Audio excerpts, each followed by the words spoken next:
So another thing I wanted to talk to you about is, the world right now, there's a lot going on. There's COVID, there's the Delta variant, there's the Afghanistan, things that's happening in Afghanistan. There's a lot of things in, the Haiti, a lot of things going on around the world. What's your message to the world? Because I think the world needs to hear from people like you, just because, some things I see, there was one lady that shared, she's a Chevron lady. Her name is I didn't pronounce her name very well, but she wrote something Atefeh. on LinkedIn. Atefeh, she wrote something on LinkedIn the other day, and that just touched me. As in the things women go through in those countries and things like that. It really touched me. It's like I felt compassion. I felt, that was my daughter, if that was my wife, how would I feel? So just want to hear from you. Just speak to the world.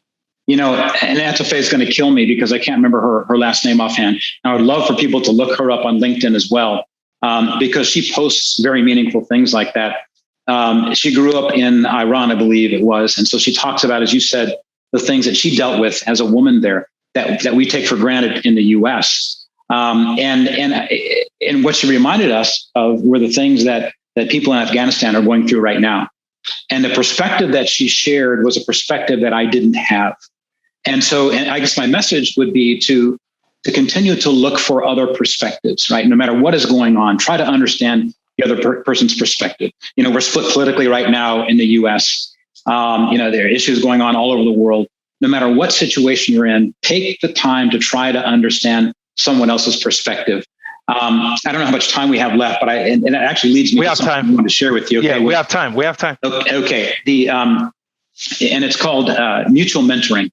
And we talk about reverse mentoring, and this came from the idea, as you well know, the Black Employee Network at Chevron did some reverse mentoring with the executive leadership team at Chevron, and the ELT got a lot out of that. And from that, I thought, we need to expand that. We need to expand the idea of learning from others, reverse the whole mentoring role. But instead of thinking about one side as being the mentor and the other side as being the mentee, think about it as being mutual.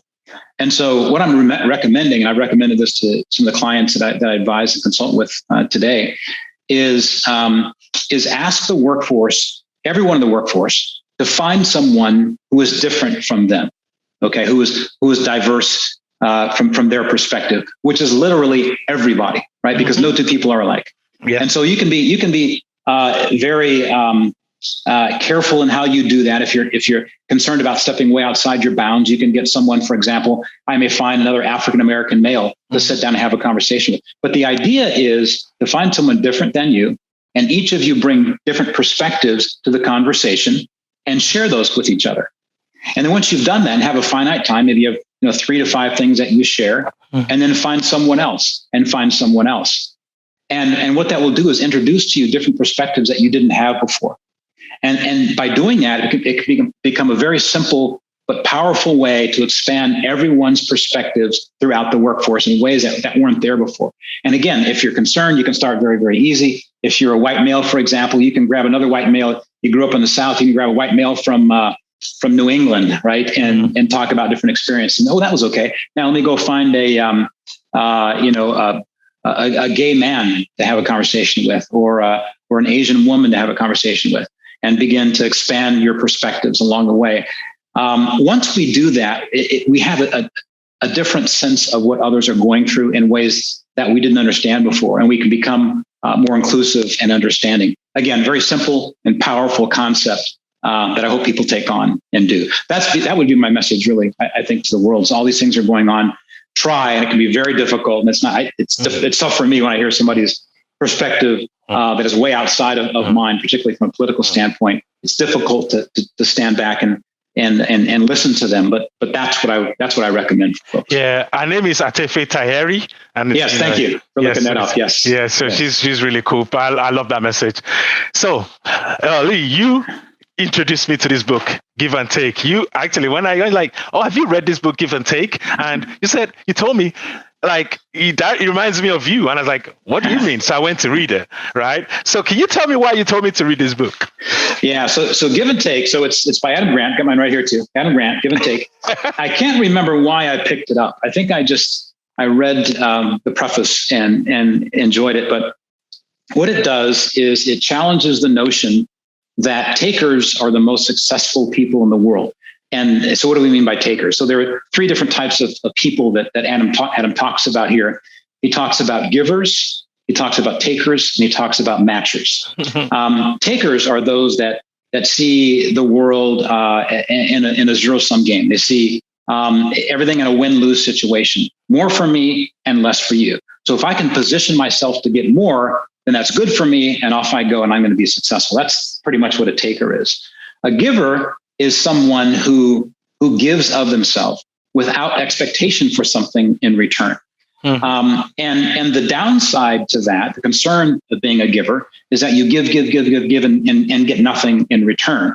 What the book talks about with really good examples is how that's not really the case, because it does a number of things. It helps you build networks. It helps you build credits that you're not really expecting to build, and things come back to you. I'm going to give you some examples of how that's helped me in what I'll call the afterlife after Chevron already, without me even knowing it.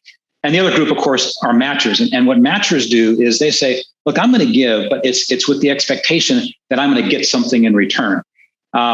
Takers just take, matchers look for a quid pro quo, and givers give without the expectation of getting something in return. And what a couple of things I really love about Adam Grant, there's a lot of research involved in it, but he's a storyteller. And he's got a number of great stories right in there that talk about people you would not expect to have been successful because they just continue to give. And I've found that, and as you read it, you can determine what category you're in. It'll give you some ahas, and it will give you good reason to shift towards being a giver. And then you find out all the things that you ultimately get from doing that. So that's what I really like about this. You see, when you talked about taker, right? There's this story I'm going to share with you, right? And I don't keep memorabilia or whatever they call it, but I kept one email, and why that email is it told me what to be when I become a leader.